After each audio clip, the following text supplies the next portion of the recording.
Be sure to read and follow the safety guidelines to protect your computer from potential damage and ensure your personal safety.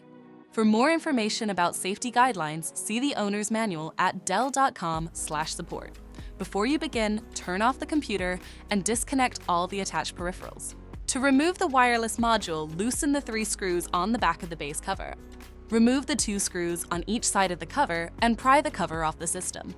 Identify the wireless module and remove the screw securing it. Unlatch and disconnect the cables to remove the module from the system. To reinstall the wireless module, place it back in the system and reconnect the cables. Relatch and tighten the screw to secure the module. Place the base cover back on the system and secure it with the 7 total screws. For more information about your Dell system, visit dell.com/support.